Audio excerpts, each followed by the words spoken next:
শুরুতেই ফাটলটা ধরানো হয়েছে যে এটার মাস্টার মাইন্ড কে। আমরা এখানে ফেরত যেতে চাই, কারণ আপনি যখন এর আগে মুক্তিযুদ্ধ 71-এ সবাই, এটা গণযুদ্ধ ছিল, সেই যুদ্ধকে যখন আমরা বাংলাদেশের প্রত্যন্ত অঞ্চলের মানুষ এই যুদ্ধে অংশগ্রহণ করেছে, কিন্তু একটা রাজনৈতিক দল তার ক্রেডিট নিয়ে সেই মুক্তিযুদ্ধের ন্যারেটিভ দাঁড় করায় ফেলেছে, এবং আপনি দেখেছেন যে মানুষ কিভাবে সেটাকে পরে প্রত্যাখ্যান করেছে।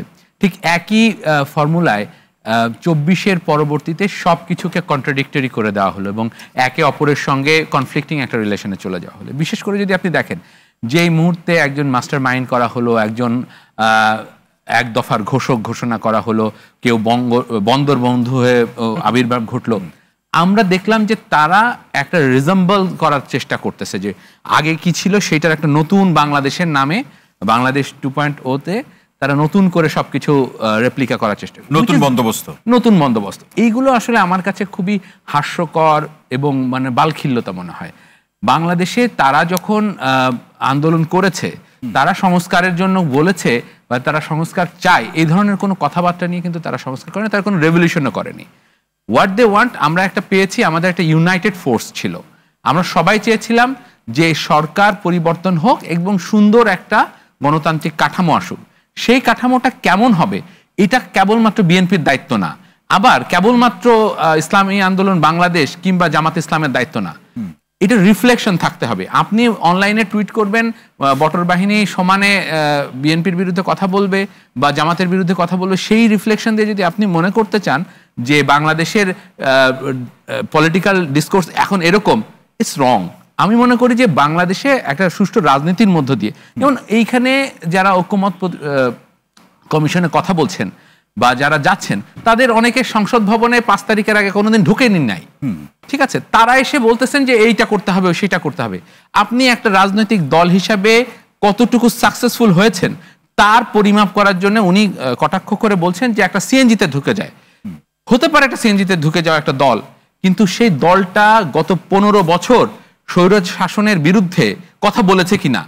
আমরা তো দেখেছি যে ইসলামী আন্দোলন বাংলাদেশের মতো দল শেখ হাসিনার সময় একদম ফ্রি চেক 18 সালের নির্বাচনের সময় ঘুরে বেড়াইছে, বিএনপি মায়ের খাইছে সবখানে।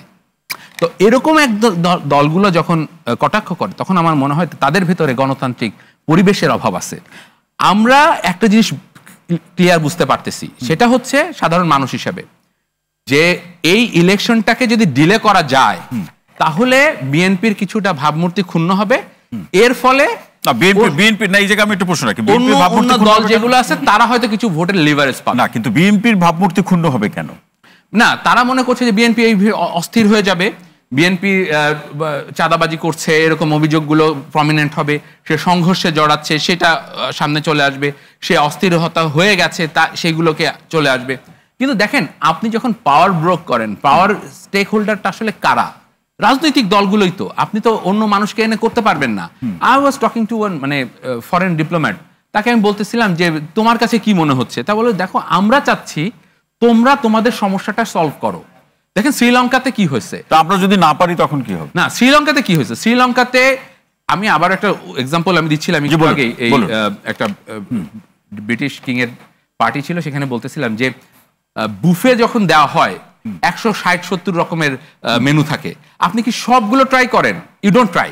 আপনি হচ্ছে বেস্ট গুলাকে ট্রাই করেন, অথবা যে জিনিসটা আপনি খাননি সেই জিনিসটাকে আপনি ট্রাই করেন।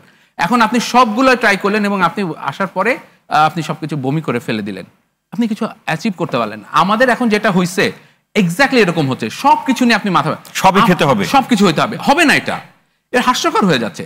বাংলাদেশের মানুষ একটা সুন্দর ডেমোক্রেটিক সিস্টেম চায়, যার মধ্য দিয়ে সে তার ভোট দিতে পারবে, সে তার নেতৃত্বকে চয়েস করতে পারবে। আজকে রবিউল ভাইকে দিবে, কালকে শাহাদত ভাইকে দিবে, পরশুদিন আমি সেলিম হায়দার পাটোয়ারি ভাই, শামীম হায়দার পাটোয়ারি।